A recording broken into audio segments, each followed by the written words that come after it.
మన జిల్లా మంత్రికి ఏమైనా సోయుందా? ఇన్నరా ఏమన్నాడు? ఈ జిల్లా మంత్రికి ఏమన్నా సోయి ఉన్నదా అంటున్నాడు. వెనక స్టేజ్ మీదనే కూర్చున్నారు ఆ జిల్లా మంత్రులు కోమటిరెడ్డి వెంకటరెడ్డి, ఉత్తమ్ కుమార్ రెడ్డిలు. అరే మమ్మల్ని గంత మాట అన్నాడేంది అని కూడా అనుకోకుండా తమ పనేదో తాము చేసుకుంటా పోతున్నారు. మరి ఆయన అట్లెందుకు అన్నాడు, వాళ్ళు ఇట్లెందుకు పట్టించుకోకుంటున్నారు అంటే రాజగోపాల్ రెడ్డి అన్నది ఇప్పటి మంత్రులను కాదు, మాజీ మంత్రి జగదీశ్వర్ రెడ్డిని మనసులో పెట్టుకుని అన్న మాటలు అవి. అవును, ఆ తర్వాత మాట్లాడిన మాటలు వింటే అర్థమవుతుంది. వెంకటరెడ్డి గారిని విమర్శించేది అసలు ఆయనకు ఆత్మ గౌరవం ఉందా? కేసీఆర్తో మాట్లాడే దమ్ముందా?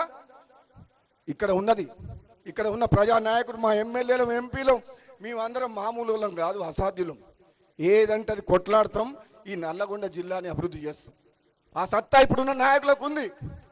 హాగు అట్లా అన్నట్టు పాత నల్గొండ జిల్లాల అదనపు కలెక్టరేట్ ఆఫీస్ కు శంకుస్థాపన చేస్తున్నందుకు పెట్టిన మీటింగుల ఎమ్మెల్యే రాజగోపాల్ రెడ్డి పాల్గొని ఇట్లా మాట్లాడిండు. రాజగోపాల్ రెడ్డి ఇట్లా మాట్లాడే వరకు కింద కూర్చున్న కార్యకర్తలు అరే గట్లన్నాడేంది, ఈ జిల్లా మంత్రికి సోయి లేదంటున్నాడేంది అని అనుకున్నారు కావచ్చు. హాగో వాళ్ళ తీరుగానే ఈ వీడియోని చూసిన వాళ్ళు కూడా పరిశాన్ అయినరట. మరి ఇట్లా మాట్లాడుకుంటా ఎంత మందిని పరిశాన్ చేస్తాడో, ఎప్పటి వరకు పరిశాన్ చేస్తాడో చూడాలి అని అంటుర్రు రాజగోపాల్ గురించి తెలిసిన పబ్లిక్.